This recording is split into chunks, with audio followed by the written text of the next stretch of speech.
अस्सलाम वालेकुम स्टूडेंट्स, मैं हूँ एहसान और आज हम डिस्कस करने जा रहे हैं ट्रांसलेशन का प्रोसेस, जो कि काफ़ी इम्पोर्टेंट एक लेक्चर है हमारे पास। और हम कोशिश करेंगे कि इसको दो वीडियोस में, दो लेक्चर्स में इसको कम्प्लीटली हम डिस्कस कर लें, क्योंकि एक लेक्चर में तो उसको डिस्कस करना ही पॉसिबल ही नहीं है। मतलब 10, 15, 20, 30 मिनट का काम नहीं है ट्रांसलेशन को समझाना या ट्रांसलेशन को मुकम्मल तौर पर समझना।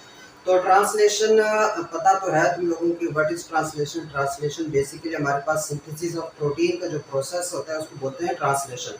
देखो, हमने जब ये सीरीज स्टार्ट की थी, सबसे पहले हमने सेंट्रल डॉग्मा लिया था जीन एक्सप्रेशन के नाम से। क्या? Central dogma. और इसमें हमने कहा था कि सबसे पहले जो ना डीएनए से आरएनए बनता है। डीएनए से क्या बनता है? आरएनए। और इस प्रोसेस को हमने कहा था ट्रांसक्रिप्शन। ये क्या है हमारे पास? ट्रांसक्रिप्शन। सो क्या हुआ, हमने जो ट्रांसक्रिप्शन या ट्रांसक्रिप्शन से रिलेटेड जितने भी बेसिक्स वीडियोस थी, जितनी भी बेसिक्स कॉन्सेप्ट्स हैं, जितना कुछ था ट्रांसक्रिप्शन के अंदर, वो हमने 3-4 लेक्चर में उसको कंप्लीटली डिस्कस कर लिया है। ठीक है। उसके बाद आगे फिर क्या था, हमने कहा कि अब आरएनए जो बनेगा, जो कि मैसेंजर आरएनए आया है, उससे होगी हमारे पास प्रोटीन बनेगी। क्या बनेगी? प्रोटीन। क्योंकि हमें शुरू में ही क्या चाहिए कि एक प्रोटीन, एक एंजाइम, कुछ ऐसी चीज, कोई स्ट्रक्चरल प्रोटीन, कोई फंक्शनल प्रोटीन चाहिए थी। वो बनाने के लिए हमने डीएनए से राब्ता किया था, फिर डीएनए ने ये सारा प्रोसेस करवाया, सेंट्रल डॉग्मा वाला, जीन एक्सप्रेशन वाला। तो आरएनए से प्रोटीन का जो प्रोसेस है उसको बोलते हैं ट्रांसलेशन। उसको क्या बोलते हैं?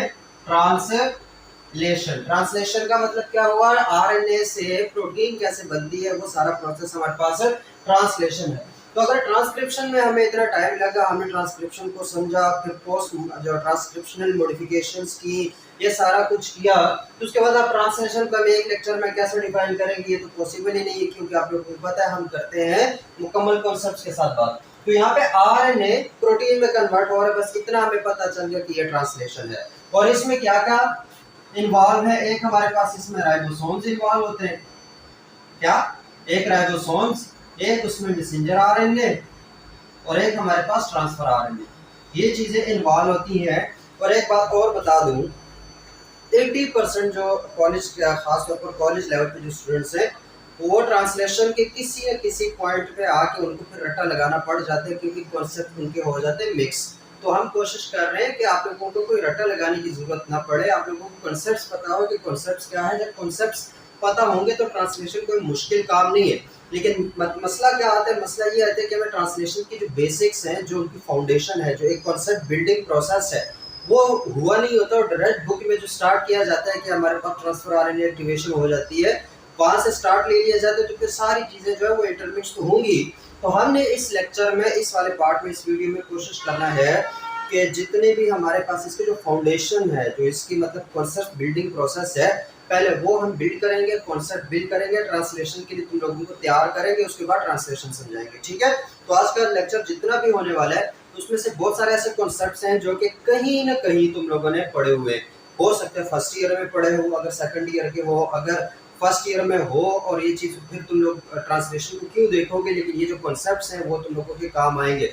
इसी तरह अगर कोई first semester, second semester, third, fourth में है, तो उसके लिए तो सेकंड ईयर, फर्स्ट ईयर दोनों उसने पढ़े होते हैं। कोई अगर किसी टेस्ट की तैयारी करे तो उसने भी ये दोनों पढ़े होते हैं। तो वहाँ पे क्या है कि जितने भी कॉन्सेप्ट्स हैं, ये हमने बायो के फर्स्ट ईयर, सेकंड में कहीं ना कहीं बहुत सारे इसके जो कॉन्सेप्ट्स हैं वो पढ़े हुए हैं। यहाँ पे बस क्या करना है, उन कॉन्सेप्ट्स को साथ मिलाना है, और उसके बाद हमारी जब फाउंडेशन सेट हो जाए, तो उसके बाद हम क्या करेंगे, ट्रांसलेशन की प्रोसेस की तरफ जाएंगे। क्योंकि जब फाउंडेशन सेट होगा ना, उसके बाद ट्रांसलेशन आधे घंटे का भी काम नहीं है, ऐसे ऐसे बस उसमें निकल जाएगा, और वो फिर उसका समझना भी कोई मुश्किल नहीं रहता। तो कॉपी, पेंसिल, कागज जो भी उठाने उठा लो, लेकिन नोट्स तुम लोगों ने बनाने हैं, अपने पास पॉइंट्स लिख लिया करो, क्योंकि बार जो है वो यूट्यूब पे आके लेक्चर कौन देखेगा। हमें पढ़ना है ट्रांसलेशन। ट्रांसलेशन हमें पता है कि एंड में हमने बनानी है प्रोटीन। अब वो प्रोटीन कैसे बनानी है वो काफी इंपॉर्टेंट है। तो ट्रांसलेशन है, मैं फिर बता रहा हूँ, ट्रांसलेशन में इंपॉर्टेंट चीजें हैं। ठीक है। ट्रांसलेशन में हमने बेसिकली 3 तरह के जो आरएनएज हैं उनको टारगेट करना है। पहले उनको समझ लें, जब वो समझ आ जाएगी उसके बाद कोई मुश्किल काम नहीं है। क्यों? क्योंकि जो हमारे पास ट्रांसलेशन है उसके अंदर 3 तरह के ही आरएनए यूज होते हैं। कौन कौन से? एक हमारे पास है मैसेंजर आरएनए। क्या है? Messenger RNA. एक है हमारे पास ट्रांसफर आरएनए, जिसको भी समझना है डिटेल में, और एक है हमारे पास राइबोसोमल आरएनए। अब राइबोसोमल आरएनए बाद बच्चों के कि अब ये कहाँ से आएगा, तो ये हमारे पास कहाँ पे होता है, राइबोसोम्स के अंदर ही तो होता है। तो राइबोसोम्स अगर यूज हो रहे हैं कहाँ पर, ट्रांसलेशन के अंदर, तो इसका मतलब राइबोसोमल आरएनए भी यूज हो रहा है। तो ये तीनों आरएनए जो है वो यूज होंगे ट्रांसलेशन के प्रोसेस में। और ये तीनों आरएनए अगर याद करो तो ये बनते कैसे हैं, ट्रांसक्रिप्शन के प्रोसेस है। जैसे कि मैसेंजर आरएनए है, मैसेंजर आरएनए को देखो कि रिकॉल दूं तो आरएनए पॉलीमरेज 2 एंजाइम जो था, कौन से वाला, आरएनए पॉलीमरेज 2, उसने मैसेंजर आरएनए ट्रांसक्रिप्ट किया। इसी तरह जो आरएनए पॉलीमरेज 3 है, आरएनए पॉलीमरेज 3, उसने क्या किया, उसने हमारे पास ट्रांसफर आरएनए को ट्रांसक्रिप्ट किया। और आरएनए पॉलीमरेज 1 जो है वो किसका काम क्या था, राइबोसोमल आरएनए को बनाना। ये किसके केस में था, यूकैरियोट्स के केस में था। जबकि प्रोकैरियोट्स में इन तीनों को एक ही एंजाइम जो है वो ट्रांसक्रिप्ट करवाता है, जिसको बोलते हैं हम आरएनए पॉलीमरेज होलो एंजाइम। याद आ रहा है कुछ, ट्रांसक्रिप्शन के प्रोसेस में कंसेप्ट बिल्डिंग में हमने ये बात डिटेल में की थी। तो ये क्या है, मतलब हमने देखो ये एंजाइम यूज करके अगर ये आरएनए ट्रांसक्रिप्ट करवाए तो उसका कोई रीजन भी होगा क्यों हमने वो चीजें ट्रांसक्रिप्ट करवाई। मैसेंजर आरएनए के बारे में हमने डिटेल से बात कर ली क्योंकि हम ट्रांसक्रिप्शन में मैसेंजर आरएनए को कंसीडर किए हुए थे। यहाँ हम कोशिश करेंगे ट्रांसफर आरएनए के बारे में, और ये दो काफी इंपॉर्टेंट है। राइबोसोमल आरएनए राइबोसोम्स के केस में आ जाता है तो उसका फिर उधर ही हो जाता है। तो सबसे पहले हम शुरू करेंगे मैसेंजर आरएनए से। मैसेंजर आरएनए की थोड़ा सा रिकॉल दे रहा हूँ, एक बात मैं बता रहा हूँ, जितने भी ये है ये रिकॉल है, जहां पर जो भी हम डिस्कस करेंगे, जैसे कि हम मैसेंजर आरएनए को डिस्कस कर रहे हैं तो अगर इसको कंप्लीटली समझे तो ट्रांसक्रिप्शन वाला जो है वो देख लो। पहले मैं मैसेंजर आरएनए को रिकॉल देता हूँ। ये मेरे पास एक है मैसेंजर आरएनए, ये क्या हमारे पास एक मैसेंजर आरएनए। इस मैसेंजर आरएनए के ऊपर कुछ ट्रिपलेट्स के फॉर्म में कोड्स थे, ऐसा ही है, कुछ याद आ रहा हो तो। ये ट्रिपलेट्स के फॉर्म में क्या थे, कोड, और इसका ये 5 प्राइम एंड है और ये 3 प्राइम एंड है। यहाँ पर क्या 7 मिथाइल जीटीपी लगा हुआ है, यहाँ पे पॉली ए टेल लगी हुई है, पॉली एडिनाइलेशन जब की थी हमने। तो ये जो कोडॉन है, ये जो हमारे पास तीन ट्रिपलेट के बेसिस नजर आते हैं, इनको क्या बोल रहे थे हम कि ये क्या है, कोडॉन। ये क्या है हमारे पास, कोडॉन। ठीक है, सिर्फ रिकॉल है, मैं आपसे बता रहा हूँ, फुल हम कॉन्सेप्ट में नहीं जा रहे, मतलब ये हम कर चुके ऑलरेडी। कोडॉन है, कोडॉन बेसिकली क्या थे, ट्रिपलेट न्यूक्लियोटाइड्स के बेस थे, न्यूक्लियोटाइड्स के बेसिस थे, इसको मैं ट्रिपलेट न्यूक्लियोटाइड्स बोल देता हूँ। और जरा बताओ कौन कौन से थे, क्योंकि ये आरएनए के कौन केस में कौन कौन से न्यूक्लियोटाइड्स होते हैं। एक तो हो गया हमारे पास एडेनिन, एक हमारे पास हो गया साइटोसिन, एक हमारे पास हो गया ग्वानिन, और एक हमारे पास क्या हुआ यूरासिल। थाइमिन नहीं बोलना, थाइमिन किसके केस में होता है, डीएनए के केस में। आरएनए के केस में क्या होगा, यूरासिल होगा। तो ये 4 हमारे पास न्यूक्लियोटाइड्स हैं जिनके ट्रिपलेट्स ने हमारे पास एक अमीनो एसिड को कोड करने के लिए कोडॉन बना रहे थे। ठीक है, जेनेटिक कोड से याद रखो। तो ये हमारे पास कितने हैं, टोटल 4 न्यूक्लियोटाइड्स हैं और 3 न्यूक्लियोटाइड्स मिलकर एक कोडॉन बनाते हैं। तो इट्स मीन कि हमारे पास टोटल कितने कोडॉन्स थे, 64 कोडॉन्स थे। कितने कोडॉन्स थे, 64 कोडॉन्स थे। तो इन 64 कोडॉन्स में से भी 61 कोडॉन्स हमारे पास क्या थे, सेंस कोडॉन्स थे, या code sense codons. Sense codons कौन से कोडॉन्स, वो वाले कोडॉन्स जो कि किसी ना किसी अमीनो एसिड को कोड कर रहे थे। कोडिंग कोडॉन्स जो थे वो हमारे पास क्या थे, सेंस कोडॉन्स, और वो कितने थे, 61। जबकि 3 हमारे पास क्या थे, नॉन सेंस कोडॉन्स थे। 3 हमारे पास क्या थे, non sense codons. Non sense codons का मतलब क्या था, कि ऐसे कोडॉन्स जो कि किसी भी अमीनो एसिड को कोड नहीं करते, जिनको हम नॉन कोडिंग या फिर नॉन सेंस कोडॉन्स भी बोलते थे और स्टॉप कोडॉन भी बोलते हैं। तो हमारे पास 3 थे, और कौन कौन से थे हमारे पास, एक तो था UGA, उसके बाद एक था UAA और एक था UAG। ठीक है, ये 3 कोडॉन कौन से कोडॉन थे, जो कि हमारे पास स्टॉपिंग कोडॉन थे, जो किसी भी ट्रांसक्रिप्ट के आखिर में होंगे और ट्रांसलेशन के प्रोसेस को स्टॉप करेंगे। कैसे स्टॉप करेंगे वो हमने ट्रांसलेशन के प्रोसेस में समझना है। अभी जस्ट रिकॉल देखो क्योंकि चीजें काफी इंपॉर्टेंट है, एक एक पॉइंट इसका। ठीक है, इसको कैसे हमने समझाया था, you go away, you are away और यू आर गॉन। ठीक है, ये 3 नाम से 3 कोडॉन है, UGA, UAA और UAG। ये क्या है हमारे पास, स्टॉप कोडॉन। बाकी क्या है हमारे पास, सेंस कोडॉन। वो बाकी हमारे पास क्या है, सेंस कोडॉन। सेंस कोडॉन का मतलब क्या होगा, ऐसे कोडॉन जो किसी ना किसी अमीनो एसिड को क्या करते हैं, कोड करते हैं। और इसकी कुछ प्रॉपर्टीज, अब ये जो हमारे पास ये तो कोडॉन थे, सेंस नॉन सेंस, हमने कहा था कि ये जो 3 बेसिस के ट्रिपलेट है ये कोडॉन है, और एक मैसेंजर आरएनए के ऊपर जितने भी कोडॉन्स हैं उस पूरे सेट को क्या बोल रहे थे हम, जेनेटिक कोड। उस पूरे सेट को क्या बोल रहे थे हम, जेनेटिक कोड के। जो भी हमारे पास ये मैसेंजर आरएनए होगा फुल मॉडिफाइड, उसमें अब जो 3 बेसिस का एक हमारे पास ट्रिपलेट है उसको तो हम बोल रहे हैं कोडॉन। जैसे कि हमारे पास यूजीए है, यूएए है, यूएजी है, एयूजी है, यूयूयू है, ये सारे हमारे पास क्या एक एक कोडॉन है। फिर एक मैसेंजर आरएनए के ऊपर जितने भी हमारे पास क्या होंगे, जितने भी हमारे पास कोडॉन्स होंगे उनको मिला के the set of codons in a specific messenger RNA, उनको क्या बोलेंगे, जेनेटिक कोड। एक प्रोटीन के लिए स्पेसिफिक जेनेटिक कोड। तो वो जेनेटिक कोड बेसिकली उसमें कितने कोडॉन्स पॉसिबल है, 64, जिसमें से 61 क्या है हमारे पास सेंस कोडॉन्स है और 3 हमारे पास क्या है, नॉनसेंस कोडॉन्स है। ऐसा ही था। फिर इसकी कुछ प्रॉपर्टीज थी। उन प्रॉपर्टीज में सबसे पहली प्रॉपर्टी थी कि हमारे पास no gap between codons. No gap, पहली प्रॉपर्टी क्या थी, no gap between codon. No gap between codons का मतलब क्या होगा कि बिलफर्ज हमारे पास ये एक मैसेंजर आरएनए जेनेटिक कोड है, यू यू यू कर लेता हूँ, जी जी जी जी सी ए, ऐसा मैं कर लेता हूँ। अभी हमारे पास एक जेनेटिक कोड है, तो इसमें देखो ये ट्रिपलेट है, एक ये ट्रिपलेट है, एक ये ट्रिपलेट है, एक ये ट्रिपलेट है, एक ये ट्रिपलेट है। तो इसमें कोई गैप नहीं होगा कि जब हमारे पास ट्रांसलेशन होगी तो पहले ये रीड होगा, फिर ये सारा रीड होगा, फिर ये सारा रीड होगा, ये होगा और ये होगा। कोई कॉमा, कोई गैप, कुछ भी नहीं है। ऐसे नहीं हो सकता कि जो हमारे पास राइबोसोम्स है, जो हमारे पास ट्रांसलेशन का प्रोसेस है, वो ए यू जी को तो रीड करे, जी यू यू को भी रीड करे और ट्रिपल यू को स्किप कर दे, ऐसा नहीं होता। बल्कि कोई गैप नहीं आता हमारे पास जेनेटिक कोड में, कोई गैप नहीं आता। ये होगी जितने भी हमारे पास ऑर्गेनिज्म है, लेकिन एक एक्सेप्शन है। क्या है हमारे पास, एक एक्सेप्शन है, और वो एक्सेप्शन है वायरसेस। वो एक्सेप्शन क्या है हमारे पास, वायरसेस। वायरसेस में हमारे पास ऐसा हो सकता है कि जब वो ट्रांसलेशन करवा रहे हो तो वो जेनेटिक कोड में किसी एक कोड को जो है ना स्किप कर सकते हैं। तो ये एक्सेप्शन याद रखो। दूसरी बात हमारे पास क्या थी, एक हमारे पास उसमें कोई गैप नहीं था। दूसरी थी non overlapping. Non overlapping, non overlapping को भी हमने कंप्लीटली डिस्कस किया था, डिटेल में डिस्कस किया था। नॉन ओवरलैपिंग क्या होती है कि देखो हमने पहले इसको तो रीड कर लिया AUG, फिर आगे जो अगला रीड होगा वो इससे अगले 3 रीड होंगे, इससे अगले 3 रीड होंगे। ऐसे नहीं हो सकता कि अगली बार जो है हम ए को स्किप करके AGG रीड, UGG रीड कर दें, या फिर AU को स्किप करके GGU रीड कर दें। ऐसे नहीं हो सकता, ओवरलैपिंग पॉसिबल नहीं है। अगर ये 3 रीड हो गए तो ये हो गए, उसके बाद अगले 3 रीड होंगे, ना कि पिछले, तो कोई उसमें ओवरलैपिंग नहीं होती। ये भी जेनेटिक कोड की प्रॉपर्टी है। एक्सेप्शन यहाँ पर भी है कि वायरसेस में ओवरलैपिंग पॉसिबल है।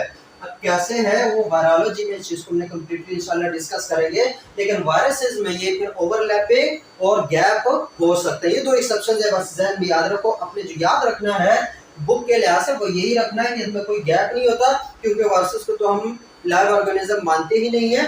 तो जितने भी लाइव ऑर्गेनिजम्स है, बैक्टीरिया से लेकर हम तक, ह्यूमन तक, वो सारे उनमें ना कोई गैप होता है उनके जेनेटिक कोड में, ना हुई वो ओवरलैपिंग होते हैं। ये 2 तो नॉर्मल प्रॉपर्टी से। एक हमने ये भी बात की थी कि इसको रीड किया जाता है 5 प्राइम से 3 प्राइम की तरफ, ठीक है। कोई भी मैसेंजर आरएनए है उसको 5 प्राइम से 3 प्राइम की तरफ रीड किया जाता है। तो यहाँ पे मतलब हमने क्या बात है कि 1 2 3 4 5 की फॉर्म में जिस तरह तुम रीडिंग करते हो, ABC की रीडिंग करता है, ऐसे हमने 5 प्राइम से 3 प्राइम की तरफ जाना है। ये भी बात थी।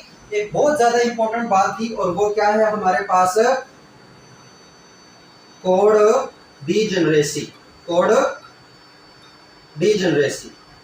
अब ये सारे क्या है हमारे पास एक कॉन्सेप्ट डेवलपमेंट है, ठीक है। ट्रांसलेशन से पहले अगर तुम लोगों ने पिछले लेक्चर्स नहीं भी देखे तो एटलीस्ट यहाँ पे थोड़ा बहुत कॉन्सेप्ट डेवलप हो, कि यहाँ से फिर कुछ समझ नहीं आता तो फिर पिछली वीडियोस लाजमी देखना।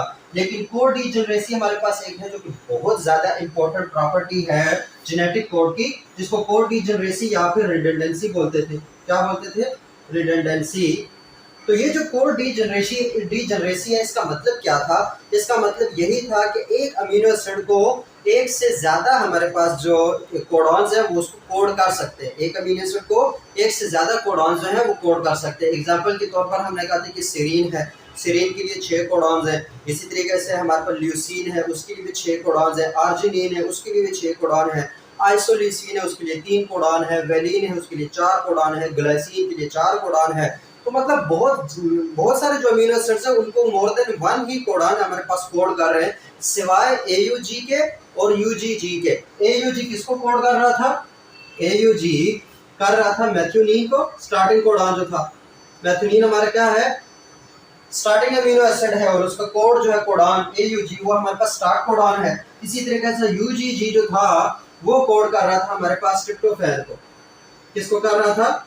ट्रिप्टोफैन को। तो ये हमारे पास दो एक ऐसे अमीनो एसिड्स हैं जिसको सिर्फ और सिर्फ यही वाले कोडान कोड करते हैं, इसके अलावा कोई कोडान इनको कोड नहीं करता। इनके अलावा जितने भी हैं उनको एक से ज्यादा ही, कम से कम दो तो है ही। जैसे हमारे पास है हिस्टिडीन है, उसके अलावा नीचे लाइसिन है, ग्लूटामीन है, ग्लूटामेट है, वो सारों को दो दो कर रहे थे। तो हमारे पास AUG और UGG ऐसे कोडान है जो कि सिर्फ और सिर्फ मैथ्यूनिन को कर रहे हैं और ट्रिप्टोफैन को कोड करते हैं। इनके अलावा कोई कोडान जो है इनको कोड नहीं कर सकता। ये इसको एक्सेप्शन मान लो, इसको याद रख लो जो भी करना है। लेकिन उन 64 कोडान में से ये दो कोडान सिर्फ और सिर्फ मैथ्यूनिन को कर रहे हैं, इनके अलावा कोई भी कोडान मैथ्यूनिन या ट्रिप्टोफैन को कोड नहीं कर सकता। तो सवाल यहाँ पे उठता है कि भाई क्यों, मतलब एक से ज्यादा ल्यूसीन जो है, एक से ज्यादा कोड कैसे एक ही अमीनो एसिड को कोड कर सकते हैं? सवाल तो यही उठता ना। तो इसका आंसर काफी इंपॉर्टेंट है। बुक्स में या बाज़ पर जो है वो टीचर्स ये बात स्किप कर देते हैं कि इसका आंसर क्या, क्यों हमारे पास सवाल तो बच्चों के जहन में उठता है कि आखिर क्यों, मतलब जब एक अमीनो एसिड के लिए एक ट्रांसफर RNA काफी था तो फिर बहुत सारे कोडान की क्या जरूरत थी, या बहुत सारी इन चीजों की क्या जरूरत थी? कॉन्सेप्ट सारा आई क्यों रहा? कोड डीजनरेसी है क्या? जेनेटिक कोड या जेनेटिक कोड डीजनरेसी असल में ये है क्या? तो उस चीज को काफी डिटेल में हमने समझना है। उसका आंसर वोबल हाइपोथेसिस में है, लेकिन वोबल हाइपोथेसिस से पहले हमने देखना है स्ट्रक्चर ऑफ ट्रांसफर RNA, क्योंकि पहले स्ट्रक्चर ऑफ ट्रांसफर RNA समझेंगे फिर हमें कोड डीजनरेसी ऑटोमेटिकली समझ आ जाएगी। कैसे? देखते हैं। ठीक हो गया? कोड डीजनरेसी को याद रखो। जेनेटिक कोड में ये इंपॉर्टेंट हमारे पास प्रॉपर्टी है जिसको हम समझने जा रहे हैं with the help of transfer RNA structure.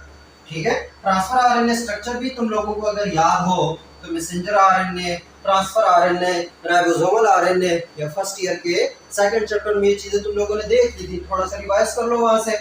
अब यहाँ पे हम देखेंगे मैसेंजर RNA तो हमारे पास तकरीबन हो गया, इसको तो हम इसी सीरीज में भी कई बार डिस्कस कर चुके हैं। अगला हमारे पास है स्ट्रक्चर ऑफ ट्रांसफर RNA। क्या है हमारे पास? Transfer RNA। ट्रांसफर RNA क्या है? हमारे पास RNA की ही एक टाइप है, RNA की एक, जैसे मैसेंजर RNA इसी तरह ट्रांसफर RNA है, और ये स्मॉलेस्ट RNA है, याद रखना। सबसे छोटा जो RNA में कोई है तो स्मॉलेस्ट RNA हमारे पास ट्रांसफर RNA होता है। कौन सा वाला? ट्रांसफर RNA स्मॉलेस्ट RNA है। इसका स्ट्रक्चर किस तरह होता है? क्लवर की लीफ की तरह। क्लवर क्या बला है, मतलब बहुत सारे सब ने ये पौधा देखा हुआ है, सब ने ये प्लांट जो क्लवर प्लांट होता है वो सब ने देखा हुआ है, लेकिन पता नहीं है कि ये क्या चीज है। ठीक है? तो क्लवर लीफ की तरह होते हैं। क्लवर के जो पौधे के जो पत्ता होते हैं, लीफ होता है, उसी की तरह इसका भी स्ट्रक्चर होता है। क्लवर क्या है? जो भी जमींदार तबका है उनको तो सबको पता है कि ये जो हम कहते हैं कि शाखा जो प्लांट है, या इसको बोलते हैं तिपतिया, तिपतिया जो घास है उसमें भी वो पौधे के 3 पार्ट्स होते हैं। वो जो पत्ता होता है वो उसके 3 पार्ट्स होते हैं, तेपतिया उसको बोलते हैं। इसी तरीके से हमारे पास वो उसको तरुके भी बोलते हैं। शौताल, ये जो बरसीन तुम लोग ये चारा डालते हैं माल मवेशी को, तो उसमें भी अगर बरसीन का पौधा देखें, शौताल देखें, तो उसमें हमारे पास क्या है? 3 पत्तियों वाला उसका एक पत्ता होता है। ठीक है? जिसके पत्ते में 3 पत्तियां होती है, बेसिकली इस तरह का होता है। ये एक पत्ता होता है, ठीक है, और वो इसमें ऐसे 3 पत्तियां होती हैं। ठीक है? इस तरह का हमारे पास पत्ता होता है, उसको बोलते हैं क्लवर, और उस पत्ते को बोलते हैं क्लवर लीफ। तो जो हमारे पास ट्रांसफर RNA है उसकी भी शेप क्या है हमारे पास? बेसिकली वो क्लवर लीफ की तरह है। किसकी तरह है? क्लवर लीफ की तरह। तो देखते हैं कि कैसे। ये हमारे पास क्या है? Transfer RNA single stranded RNA है। क्या है? सिंगल स्ट्रैंडेड RNA है, लेकिन ये हमें नजर कैसे आता है? अपीयरेंस इसकी डुप्लेक्स की फॉर्म में। डुप्लेक्स की फॉर्म में क्या मतलब? कि ये अपने ही गिर्द अपने साथ बेस पेयरिंग कर रहा है, अपने ही गिर्द अपने साथ क्या कर रहा है? Base pairing. इसको मैं ड्रा करता हूँ ऐसे, यहाँ पे कहाँ पे ड्रा करें, इसको थोड़ा सा मिटा देते ताकि बड़ा बड़ा आप लोगों को नजर आए। उसके बाद करते हैं इसका कुछ। यह हमारे पास इस तरह का एक स्ट्रक्चर होता है।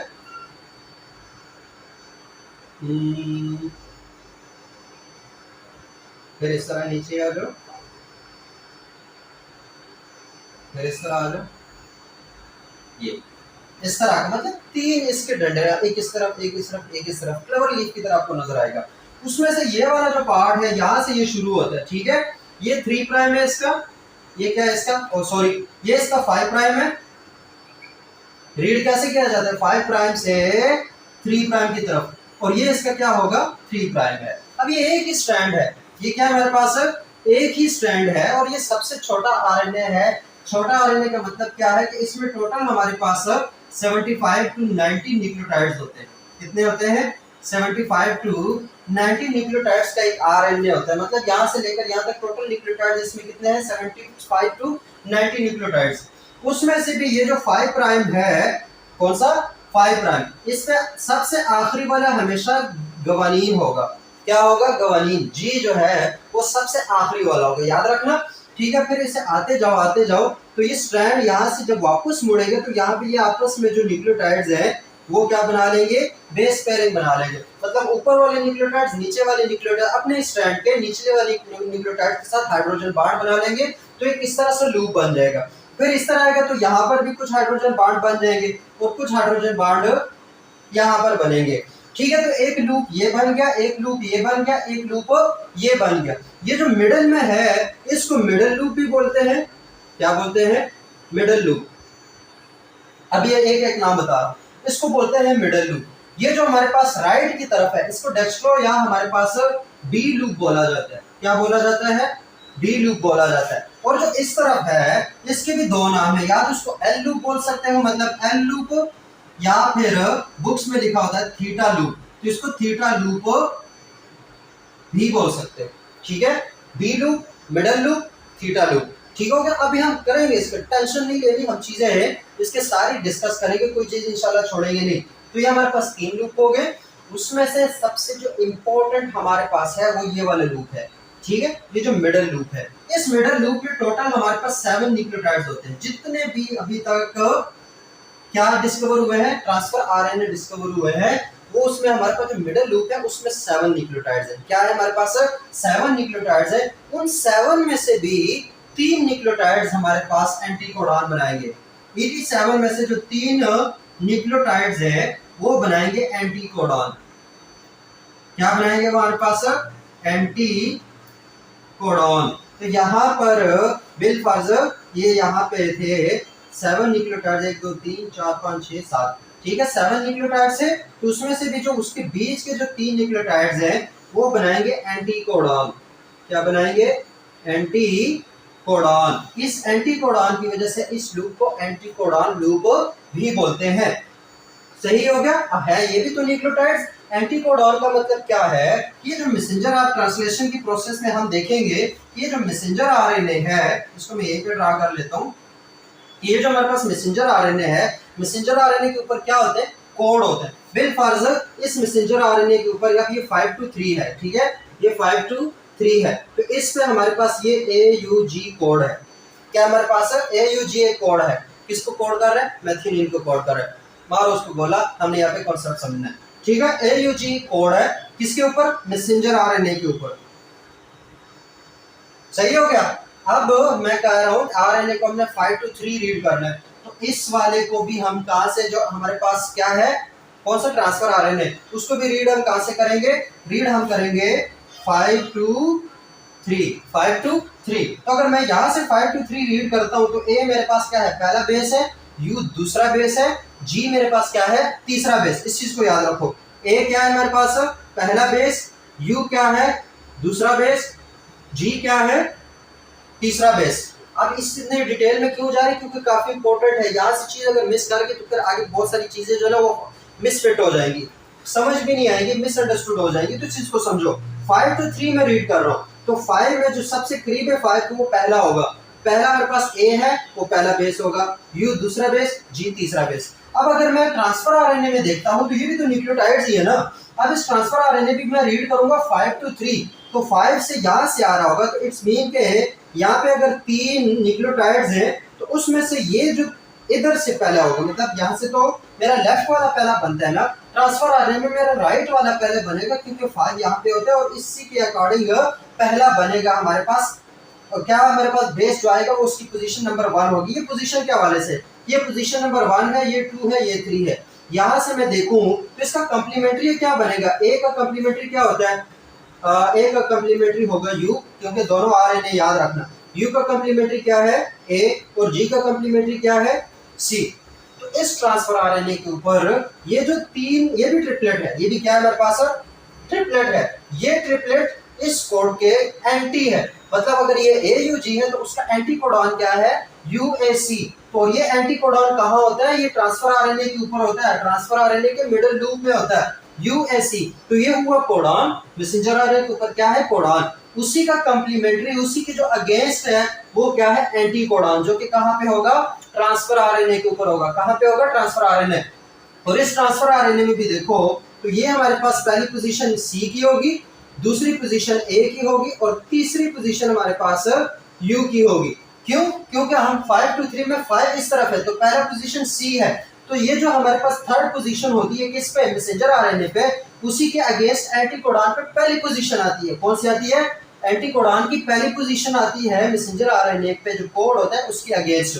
तो जी के अगेंस्ट पहली पोजीशन, इसके दरम्यान ये, और ये जो पहला है हमारे पास कोड, उसके अगेंस्ट तीसरी पोजीशन आएगी। पोजीशन याद रखो, काफी इंपॉर्टेंट है, हम गोबल हाइपोथेसिस में इसको देखने वाले। तो ये हमारे पास पहली पोजीशन, दूसरी और तीसरी। एंटी कोडॉन का समझ आ गई, एंटी कोडॉन क्या है, एंटी कोडॉन हमारे पास जो मैसेंजर आरएनए के ऊपर कोड होगा उसी की कंप्लीमेंट्री हमारे पास एक कोड होता है ट्रांसफर आरएनए के ऊपर, जिसको बोला जाता है एंटी कोडॉन, जिसको बोला जाता है एंटी कोडॉन। उसको रीड करने का मैंने तरीका बता दिया कि वो थोड़ा सा उल्टा आएगा, कि जो अगर कोडॉन पे तीसरी पोजीशन है तो एंटी कोडॉन में वो पहली पोजीशन बनेगी, क्योंकि आमने सामने तो है, तो इसको यहाँ से ना रीड कर लेने को UAC, ये रीड होगा CAU के लिहाज से, ठीक है, इस तरफ से ये रीड होगा। ये हो गया हमारे पास एंटी कोडॉन, उसकी सीक्वेंस वगैरह। फिर ऊपर चलते हैं तो ये हमारे पास एल लूप और जो डी लूप है, या थीटा लूप और डी लूप, ये भी काफी इंपॉर्टेंट है, कोई नॉर्मल चीज नहीं। ट्रांसलेशन में हमने देखना है कि ये जो एल लूप है, कौन सा वाला, थीटा लूप, ये थीटा लूप राइबोसोम्स के साथ जुड़ता है।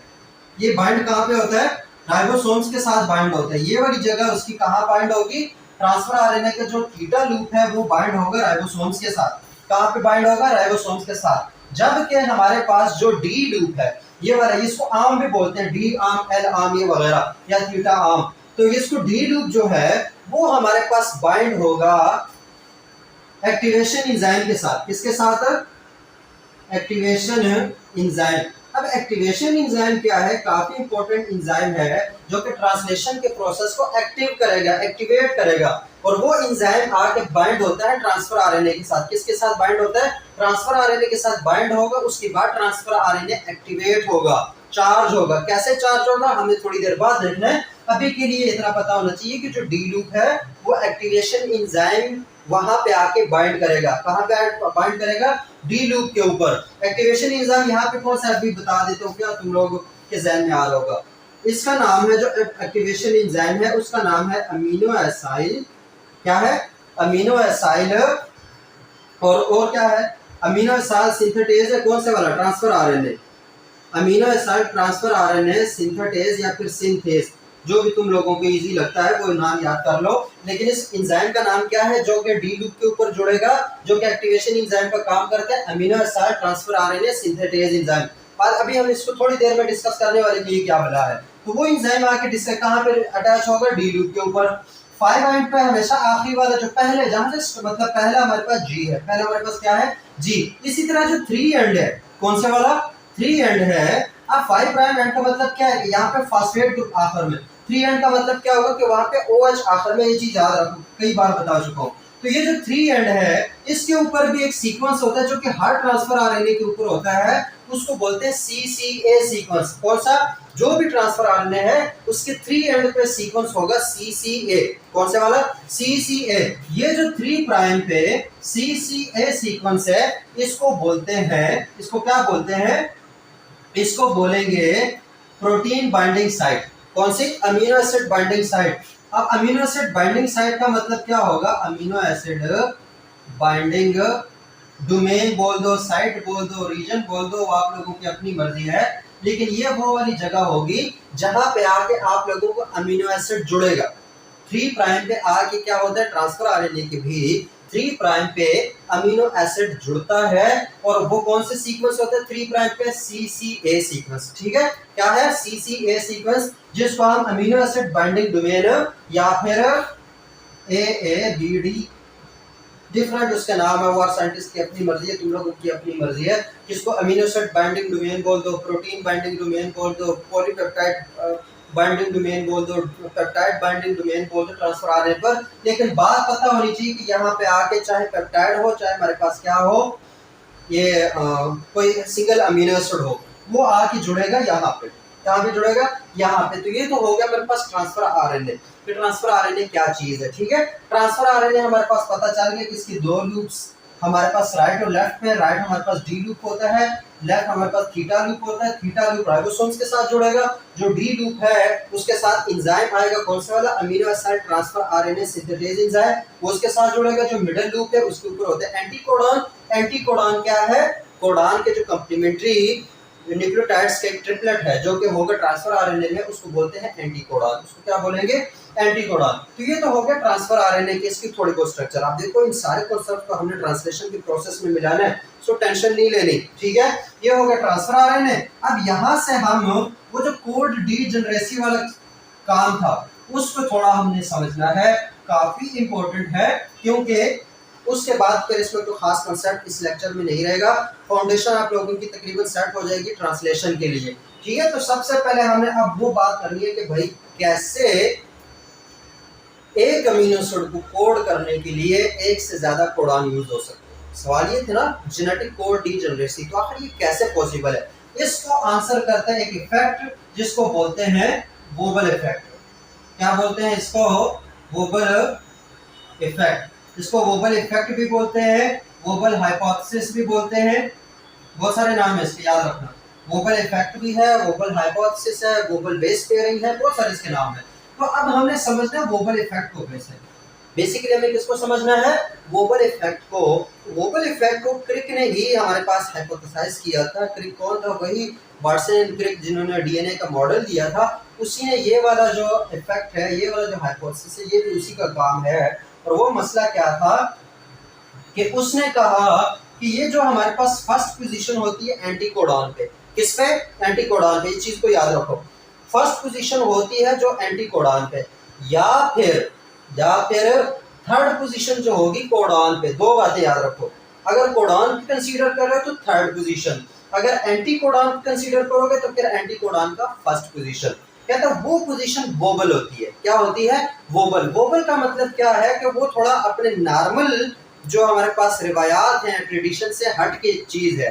तो जो वाटसन क्रिक की जो बेस पेयरिंग थी, उस बेस पेयरिंग के मुताबिक क्या होता है कि हमारे पास ए जो है वो यू के साथ करेगा, आरएनए के केस में बता रहा हूँ, और जो जी है वो सी के साथ पेयर बनाएगा। ये क्या है, वाटसन क्रिक बेस पेयरिंग है। नॉर्मल जो सबको पता है, जो सबको पढ़ाया जाता है, सबसे ज्यादा यूज भी यही होता है कि ए हमारे पास ये थाइमीन या यूरासिल के साथ डबल बॉन्ड बनाता है, जी साइटोसिन के साथ, गुआनिन साइटोसिन के साथ ट्रिपल बॉन्ड बनाता है। ये हमारे पास वाटसन क्रिक का बेस पेयरिंग्स है। ठीक है, कंप्लीमेंट्री बेस पेयरिंग। तो वो ये कहते हैं कि जो एंटीकोडॉन पे पहली पोजीशन होती है, जो हमारे पास कोडॉन पे तीसरी पोजीशन होती है, ये वोबल होती है। यहाँ पे आके तुम लोग जो वाटसन क्रिक बेस पेयरिंग है वो लागू नहीं होती, बल्कि कुछ और रूल्स हैं वो लागू हो जाते हैं। मतलब किस केस में, कोड डीजनरेसी के केस में। कैसे, वो मैं बताता हूँ। एक एग्जांपल हमने कंसीडर करना है, कोडॉन टेबल तुम लोगों के पास है, वहां पे जाके उठा के देख लो आइसोल्यूसिन को। किसको देख लो, आइसोल्यूसिन को। तो ये जो आइसोल्यूसिन है, इस आइसोल्यूसिन को कोड करते हैं हमारे पास क्या, इसको कोड करता है AUC, इसी को कोड करता है AUU, और इसी को कोड करती है हमारे पास AUA। ठीक है, चौथा हमारे पास AUG आता है ना, वो तो मैथिलीन को कोड कर रहे हैं, लेकिन उसी के ऊपर ये जो तीन कोडॉन्स हैं, ये किसको कोड कर रहे हैं, आइसोल्यूसिन को। तो अब हमने समझना है कि आइसोल्यूसिन वाला काम या जो कोड डीजनरेसी है वो काम कैसे होता है, उस चीज को समझो। ठीक है, इंपॉर्टेंट कॉन्सेप्ट है वोबल हाइपोथेसिस। बार बार जो है ये चीज जो है बड़ी परेशान करती है, बड़ा इंसान को जो है कहते हैं कि ये क्या हो रहा है, तो वो इस चीज को समझो थोड़ा सा। आइसोल्यूसिन मैंने कंसीडर कर लिया। बिल फर्ज मेरे पास एक मैसेंजर आरएनए है, ये वाला, ये इसका 5 प्राइम है, इसका 3 प्राइम है, और इस पे तीन कोडान है, मैं पहले वाला छोड़ रहा हूँ, AUG पहला हो गया उसको छोड़ दो। अगला कोडान है उस पे AUC, ठीक है, AUC। उससे अगला कोडान है उस पे AUU। अब इसके दरम्यान कोई गैप नहीं होता, सिर्फ ये समझाने की खातिर इसमें मैं गैप दे रहा हूँ, ये तो करीब करीब होंगे एक दूसरे के। और एक और कोडान है उस पे कौन सा, AUA। ऐसा ही है, ये तीन कोडान बिल्कुल उस मैसेंजर आरएनए के ऊपर पड़े हुए हैं। तो होना क्या चाहिए कि ट्रांसफर आरएनए, अब हमें ये तो बताया जाता है कि ये तीनों जो है वो सेम एक ही आइसोल्यूसिन को क्या कर रहे हैं, कोड कर रहे हैं। कैसे कोड कर रहे हैं इस चीज को आप समझो। ट्रांसफर आरएनए है, एक्टिवेटेड ट्रांसफर आरएनए है। क्या है, एक्टिवेटेड ट्रांसफर आरएनए का मतलब क्या होगा, ये ट्रांसफर आरएनए है और इसके ऊपर यहाँ पे आइसोल्यूसिन जुड़ा हुआ है, ठीक है, आइसोल्यूसिन वहां पे जुड़ा हुआ है अमीनो एसिड। इसके ऊपर एक एंटीकोडॉन होगा, क्या होगा, इसके मिडिल लूप में क्या है, एंटीकोडॉन। अब ये हमारे पास AUC है, क्या है, AUC। तो इसका एंटीकोडॉन क्या बनेगा जरा यहाँ बताओ, मैं यहाँ पे इसको ऐसे बता रहा हूँ, ठीक है। बिलफर्ज ये हमारे पास क्या है, एक ट्रांसफर आरएनए है जिसके ऊपर आइसोल्यूसिन जुड़ा हुआ। तो अब ये जो AUC है इसका एंटीकोडॉन क्या बनेगा, ये इसको मैं एंटीकोडॉन कंसीडर कर लेता हूँ। तो A के अगेंस्ट क्या आना चाहिए, A के अगेंस्ट हमारे पास यूरेसिल आएगा, बात ठीक है। U के अगेंस्ट क्या आएगा, U के अगेंस्ट हमारे पास आएगा A, बात ठीक है। बताओ C के अगेंस्ट क्या आएगा, ज़हन में क्या आ रहा है कि G आएगा, नहीं G नहीं आएगा, मतलब यहाँ पे UAG नहीं आता, ठीक है। सवाल ये उठता है, तो अगर UAG नहीं आता तो फिर यहाँ पे क्या बला आती है, वोबल हाइपोथेसिस यहाँ से शुरू होगा। तो अगर ये हमारे पास फर्स्ट पोजीशन है किस पे, एंटीकोडॉन पे, उस पे अगर G नहीं आ रहा है इसके अगेंस्ट तो क्या आएगा, इसके अगेंस्ट आएगा हमारे पास I। क्या आएगा, I। क्या बला है, मतलब अभी तक तो I तुम लोगों ने देखा कि नहीं देखा, I है क्या बला, क्या पढ़ रहे थे, थायमीन रिप्लेस हो गई यूरासिल के साथ, ठीक है मान लिया। अब I क्या बला है, टेंशन नहीं लेनी, थोड़ा आगे आओ, समझाते हैं, सब कुछ समझाते हैं, ठीक हो गया। तो यहाँ पे अगर देखो तो यहाँ पे क्या आएगा, A के अगेंस्ट क्या आएगा, U आएगा, U के अगेंस्ट क्या आएगा, क्या आएगा, A आएगा। अब इस वाले U के अगेंस्ट क्या आएगा, क्या आना चाहिए। अभी देखो दूसरी पोजीशन पे अगेंस्ट A आ गया, तीसरी वाले की पोजीशन के अगेंस्ट क्या आएगा, फिर से जहन में क्या आ रहा है, U आ रहा है, फिर U नहीं आएगा, I आएगा। क्या आएगा, I आएगा। कंफ्यूजन और बढ़ गई, थोड़ा आगे चलते, एक और हमारे पास ट्रांसफर आरएनए कंसीडर कर लेते हैं। ये क्या है हमारे पास है, इस पे भी एंटीकोडॉन होगा। A के अगेंस्ट क्या है, U, U के अगेंस्ट क्या है, A के अगेंस्ट क्या आएगा, जो आप बोलो जरा कि U आएगा, U फिर नहीं आएगा। A के अगेंस्ट भी I आएगा, क्या आएगा, I आएगा। सवाल अब यहाँ पे आकर तुम लोग थोड़े से दिमाग काम जो है ना वो करना भी शुरू कर दे और कंफ्यूज भी ज्यादा हो गए। करना कैसे शुरू कर दे कि अच्छा मतलब ये भी UAI है, ये भी UAI है, ये भी UAI है, तीनों UAI है, तो तीनों का काम क्या था, आइसोल्यूसिन को उठाना। मतलब ये UAI जो आइसोल्यूसिन लगाई जाती है, जो अमीनो एसिड लगाया जाता है वो अकॉर्डिंग टू एंटीकोडॉन लगाया जाता है। तो एंटीकोडॉन तो इसका भी UAI है, इसका भी UAI है, इसका भी UAI है। तो जो अमीनो एसिड ट्रांसफर आरएनए का जो सिंथेटिक एंजाइम है उसने तो उठा के आइसोल्यूसिन ही लगाने ना, क्या लगाना ट्रांसफर आरएनए पे, आइसोल्यूसिन लगाना है। तो फिर ये वाली जो बला, ये जो थर्ड पोजीशन ऑफ कोडॉन है, इस पे ये क्या मसला आ रहा है, इसको बोलते हैं wobble hypothesis. According to wobble hypothesis अगर आ जाए एंटीकोडॉन में पहली पोजीशन पे I, एंटीकोडॉन में पहली पोजीशन पे क्या है, I, तो I हमारे पास कंप्लीमेंट्री होगा, क्या होगा, कंप्लीमेंट्री। लेकिन आम जो कंप्लीमेंट्री है, जो वाटसन क्रिक है उससे हट के, मतलब कंप्लीमेंट्री है लेकिन आम नहीं है। ये जो I है ये कंप्लीमेंट्री होगा A के भी, ये कंप्लीमेंट्री होगा C के भी, और एक कंप्लीमेंट्री होगा U के भी। इन तीनों बेसिस की कंप्लीमेंट्री हमारे पास I है। तो अब I क्या है, I मैं बता दूं, कंफ्यूजन दूर कर दूं। I की फुल फॉर्म है इनोसिन। क्या है, इनोसिन। और ये जो इनोसिन है इसके अंदर एक, जिस तरह एडेनिन, गुआनिन, साइटोसिन इस तरह के बेसिस हैं, इसी तरह के एक और बेस है जिसको बोलते हैं हाइपोजेंथीन।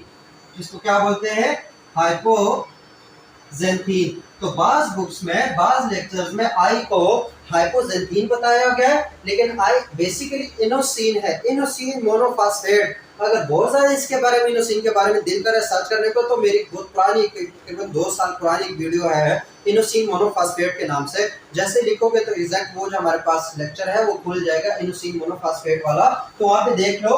वहाँ पे एक बेस है नाइट्रोजनस बेस जिसको हाइपोजेंथीन बोलते हैं। इसी आईएमपी से ये बाकी सारी चीजें बनती हैं। ये सिंथेसिस ऑफ बायोमोलिक्यूल्स में फिर पता लगता है ये जो इनोसिन है इसी से आगे हमारे पास ये बाज तुमको एडेनिन यूरासिल और ये थायमीन साइटोसिन गुआनिन ये चीजें नजर आ रही है।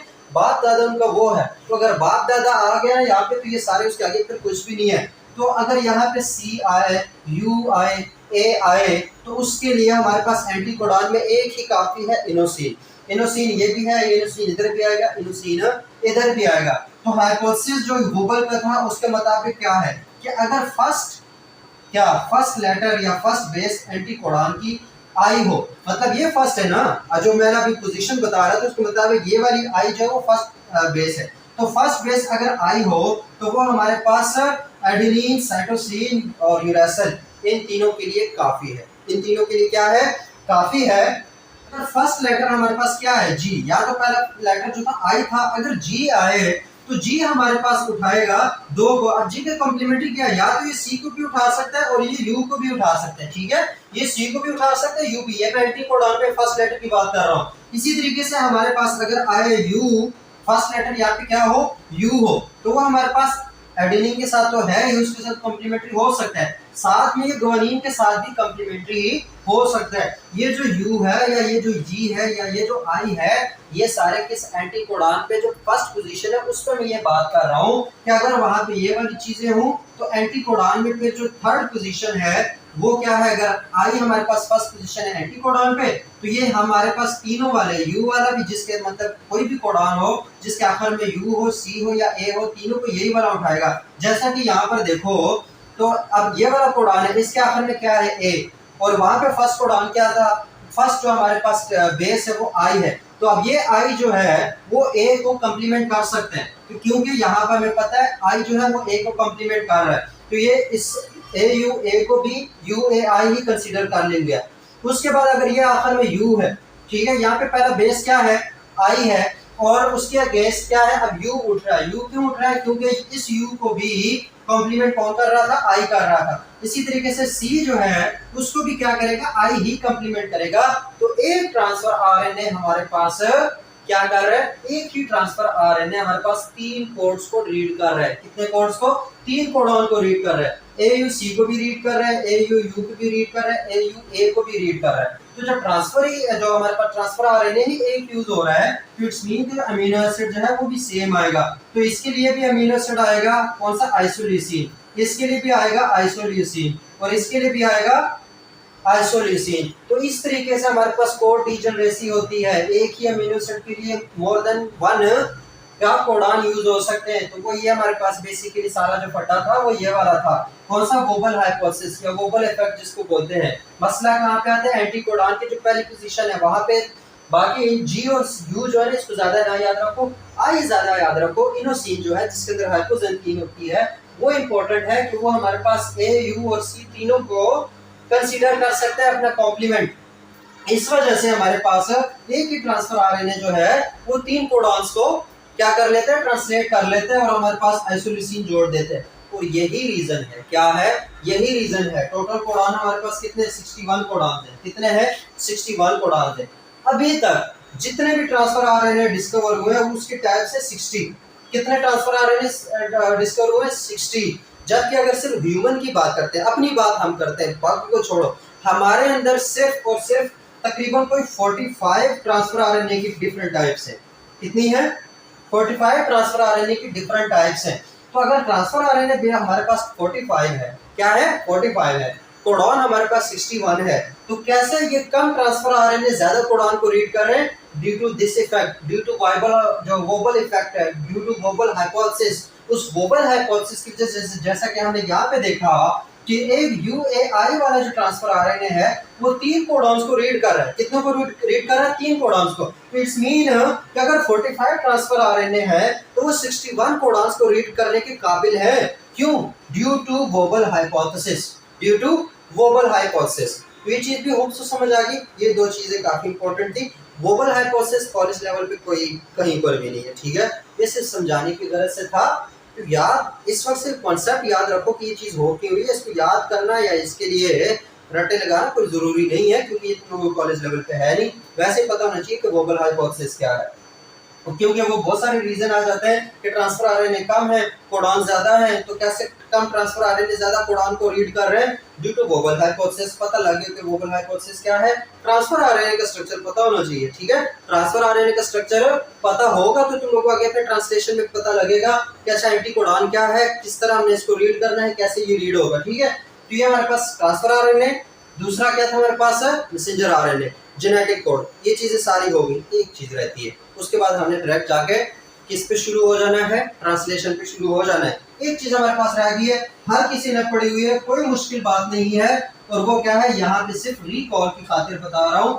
और वो रिकॉल की खातिर मैं क्या बनाऊंगा, क्या बताऊंगा मैं यहाँ पे रिकॉल की खातिर, जरा सोचो। मैसेंजर आरएनए भी हो गया, ट्रांसफर आरएनए भी हो गया, अब पीछे रह गया क्या रह गया, पीछे रह गया हमारे पास राइबोसोमल आरएनए, या इसको मैं दूसरे फॉर्म में लिखूंगा राइबोसोम्स।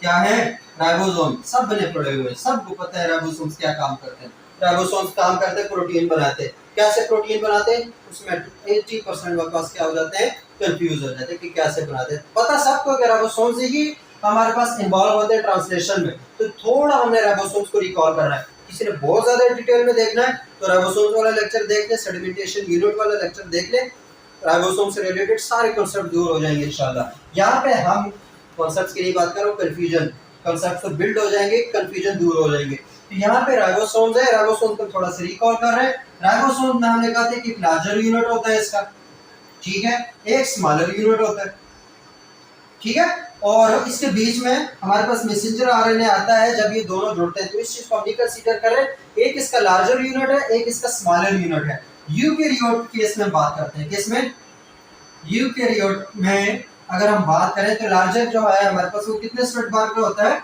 60 का। कितने का होता है, 60 का।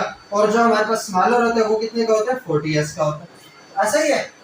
अब राइबोसोम्स के बारे में एक और बात बताऊं, राइबोसोम्स किस चीज से मिलकर बने हुए हैं, आरएनए प्लस प्रोटीन्स, 50-50 है ना, याद आ रहा है कुछ, 50% आरएनए 50% प्रोटीन्स है। तो ये वाला जो आरएनए है जो राइबोसोम्स को बना रहा है, ये जो इसके अंदर एक आरएनए होगा, एक हमारे पास न्यूक्लियोटाइड्स की सीक्वेंस होगी, ये कौन सा आरएनए होगा, ये होगा हमारे पास राइबोसोमल आरएनए। ये क्या होगा, राइबोसोमल आरएनए। और जितनी भी आरएनए की टाइप्स हैं उसमें सबसे ज्यादा राइबोसोमल आरएनए, तकरीबन 80%।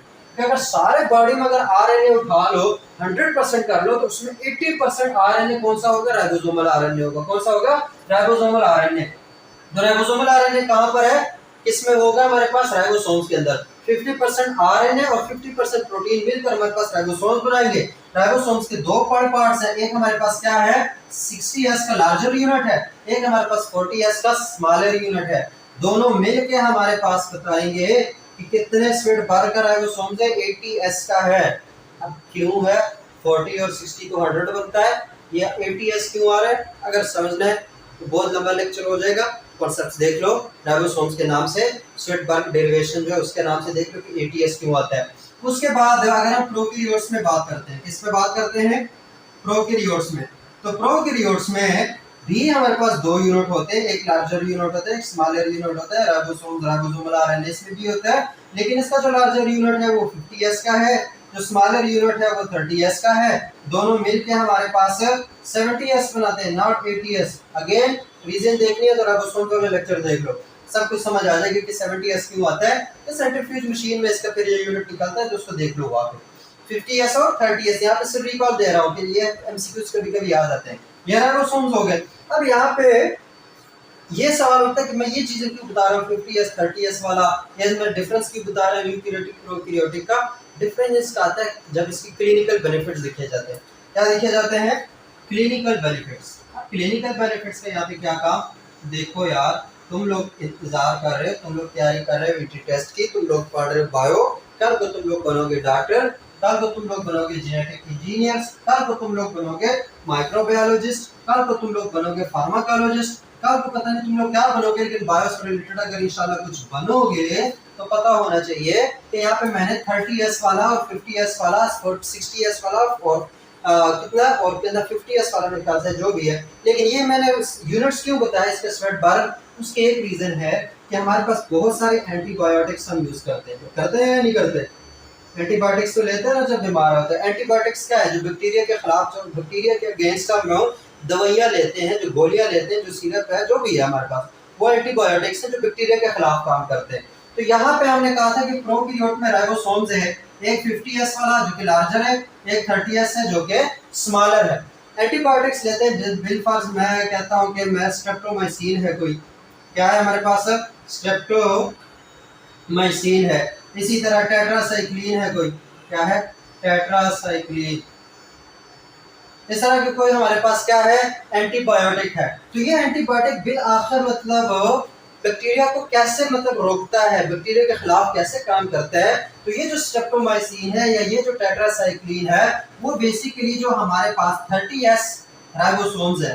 30s क्या है, स्मॉलर पार्ट ऑफ प्रोकैरियोटिक। अब बैक्टीरिया हमारे अंदर आया, हमारा राइबोसोम्स कितने वाला है, 40s वाला है। बैक्टीरिया का राइबोसोम जो होगा जिसका स्मॉलर पार्ट होगा वो 30s वाला होगा। तो ये जो गोलियां हैं, ये जो बस एंटीबायोटिक्स है, ये हमारे अंदर ढूंढती है 30s को। किसको, 30s वाला जो स्मॉलर पार्ट ऑफ राइबोसोम्स है उसको ढूंढती है, उसको ढूंढ के डैमेज कर देती है। क्या कर देती है, डैमेज कर देती है, किसी काम का नहीं छोड़ती। अब ये काम नहीं कर सकेगा, ये 30s 50s के साथ जुड़ नहीं सकेगा, क्योंकि ये जो एंटीबायोटिक्स है उन्होंने 30s वाला जो राइबोसोम्स था, जो राइबोसोम का पार्ट था, उसको कर दिया डैमेज। उसको क्या कर दिया, डैमेज कर दिया। तो जब डैमेज कर दिया तो क्या होगा, हमारे अंदर बैक्टीरिया आए, उन्होंने असेंबली कर ली, उन्होंने रेप्लिकेशन कर ली, उन्होंने सब कुछ कर लिया, ट्रांसक्रिप्शन भी कर ली। भाई उनको अगर अपनी चीजें, अपने जो सेल्स बढ़ाने के लिए प्रोटीन की जरूरत पड़ेगी कि नहीं पड़ेगी, पड़ेगी ना। प्रोटीन की अगर उनको जरूरत पड़ेगी तो उनके पास एक्टिव राइबोसोम्स होने चाहिए कि नहीं होने चाहिए, राइबोसोम्स भी होने चाहिए।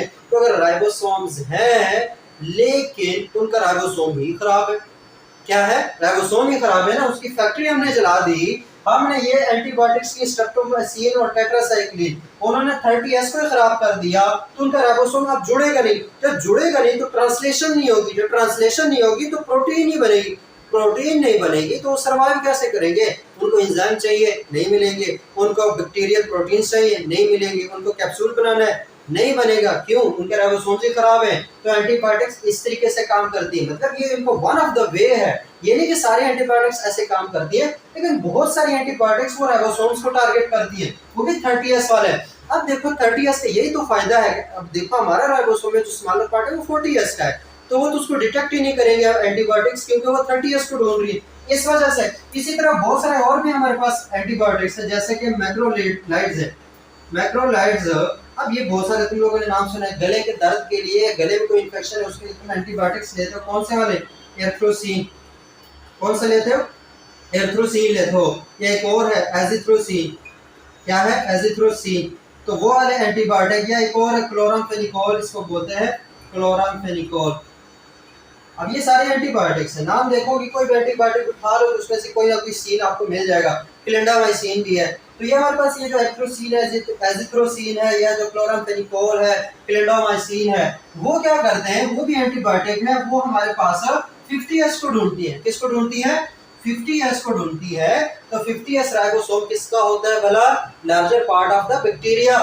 तो अगर बैक्टीरिया का उसको मिल गया 50s वाला, क्यों क्या होगा, वो एंटीबायोटिक्स के साथ क्या करेंगी, वही करेंगे जो तुम लोग सोच रहे हो। तो वो हमारे पास क्या होगा, 50s को कर देंगे डैमेज। जब 50s डैमेज होगा, अगेन वही प्रोसेस, बैक्टीरिया का राइबोसोम नहीं जुड़ेगा, राइबोसोम नहीं जुड़ेगा तो ट्रांसलेशन नहीं होगी, ट्रांसलेशन नहीं होगी तो प्रोटीन नहीं बनेगी, प्रोटीन नहीं बनेगी तो सर्वाइवल बैक्टीरिया को मुश्किल हो जाएगा। इस तरीके से एंटीबायोटिक्स हमारे अंदर से बैक्टीरिया को निकाल देती है। ठीक हो गया, ये हो गया हमारे पास राइबोसोमल आरएनए। ट्रांसलेशन के लिए क्या चीजें जरूरी थी, मैसेंजर आरएनए का पता हो, फिर जेनेटिक कोड का पता हो, उसकी प्रॉपर्टीज का पता हो, फिर ट्रांसफर आरएनए का पता हो। फिर ये चीज तुम लोगों की कंफ्यूजन दूर करने के लिए बताइए कि वोबल हाइपोथेसिस क्या होता है। ठीक है, कि कैसे हमारे पास एक ही अमीनो एसिड के लिए ज्यादा कोडॉन यूज हो सकते हैं, उनको रीड कैसे किया जाता है, ट्रांसलेशन में ये चीज हमारे काम आती है, तो वो भी पता होना चाहिए। वोबल हाइपोथेसिस का भी पता हो गया। उसके बाद राइबोसोमल आरएनए का भी पता होना चाहिए, उसमें राइबोसोम्स का ज्यादा पता होना चाहिए, क्योंकि राइबोसोम अभी आगे ट्रांसलेशन में यूज होंगे। तो ट्रांसलेशन से पहले हम ये कॉन्सेप्ट बिल्ड किए, अब मैं बताऊं इनको कहाँ यूज करना है। ट्रांसलेशन में होता क्या है, क्या होता है ट्रांसलेशन में, यहीं से आगे हमें ट्रांसलेशन तक कंटिन्यू करना है। ट्रांसलेशन में हम कहते हैं कि आरएनए से बनेगा क्या, आरएनए से हमारे पास बनेगा प्रोटीन। तो अगर ये आरएनए है उससे प्रोटीन बन रही है तो कैसे बनेगी, ड्यू टू ट्रांसलेशन। अब ट्रांसलेशन क्या है, ट्रांसलेशन में हमने 3 तरह के राइबोसोम्स कंसीडर करो है। सबसे पहले यहाँ पे आएगा मैसेंजर आरएनए जो कि ट्रांसक्रिप्ट ला रहा है, इंफॉर्मेशन ला रहा है एक स्पेसिफिक जीन की डीएनए से, बहुत बड़ा काम करके आ रहा है, न्यूक्लियस के अंदर से इंफॉर्मेशन कॉपी करके आया है। मैसेंजर आरएनए ट्रांसक्रिप्ट आएगा, उस ट्रांसक्रिप्ट के ऊपर एक लार्जर सब यूनिट, एक स्मॉलर सब यूनिट राइबोसोम्स के, वो दोनों जुड़ जाएंगे और साथ में जो हमारे पास अब इसके ऊपर क्या है, कोडॉन्स है, क्या है, कोडॉन्स है। अब ये जो राइबोसोम्स हैं, इन राइबोसोम्स के साथ आके जुड़ेगा ट्रांसफर आरएनए, क्या जुड़ेगा, ट्रांसफर आरएनए। अगर याद हो तो अभी हमने बात की कि जिसका थीटा लूप है वो राइबोसोम्स के साथ जुड़ेगा, क्या करेगा, थीटा लूप राइबोसोम्स के साथ जुड़ेगा। जो इसका डी लूप है, क्या है, डी लूप जो है वो हमारे पास एंजाइम के साथ जुड़ेगा, एक्टिवेशन एंजाइम के साथ, जो कि यहाँ पे एक स्पेसिफिक अमीनो एसिड रखेगा उसके। और ये जो एंटीकोडॉन है ये यहाँ आता है, मतलब ये तो मैंने बहुत दूर बना दिया, ये काम यहाँ पे सारा हो रहा होता है। और यहाँ पे एंटीकोडॉन और कोडॉन जो है ना ये रीड आउट होते हैं, उसी के अकॉर्डिंग हमारे पास एक अमीनो एसिड लगता है, फिर ये थोड़ा सा आगे ट्रांसलोकेशन होती है और फिर ये सारा ट्रांसलेशन का प्रोसेस होता है। कैसे होता है इंशाल्लाह नेक्स्ट एपिसोड में देखेंगे कि हमारे पास ये एक्टिवेशन कैसे होती है। पहला स्टेप यही है, पहले एक्टिवेशन होती है ट्रांसफर आरएनए की। ट्रांसफर आरएनए की एक्टिवेशन कैसे होगी, जब एक्टिवेशन हो जाए उसके बाद ये काम जो है ये सारा राइबोसोम्स का आपस में जुड़ना, मैसेंजर आरएनए के साथ जुड़ना, उसके बाद ट्रांसफर आरएनए के इधर आना, इसको बोलते हैं इनिशिएशन कॉम्प्लेक्स। तो वो इनिशिएशन कॉम्प्लेक्स कैसे बनता है, उसके बाद इलोंगेशन कैसे होती है, मतलब एक पॉलीपेप्टाइड कैसे बनता है, उसके बाद टर्मिनेशन कैसे होती है, उसके बाद जाके हमारे पास ट्रांसलेशन हो जाती है खत्म। वो हम देखेंगे नेक्स्ट एपिसोड में। तब तक के लिए अगर मुझसे कोई गलती बताई हुई है तो माफ कर देना, मुझे दुआ में बहुत ज्यादा याद रखना। और यार ना कमेंट्स करते हो, ना लाइक करते हो, ना सब्सक्राइब करते हो, पता नहीं कहाँ रहते हो, तो ये सारा कुछ कर लेना। बोल रहा हूँ यार, बुरा लगता है भाई, आप लोग भी जानते हो यार। मुझे बहुत ज्यादा दुआ में याद रखना और अपना बहुत सारा ख्याल रखना। अल्लाह हाफिज।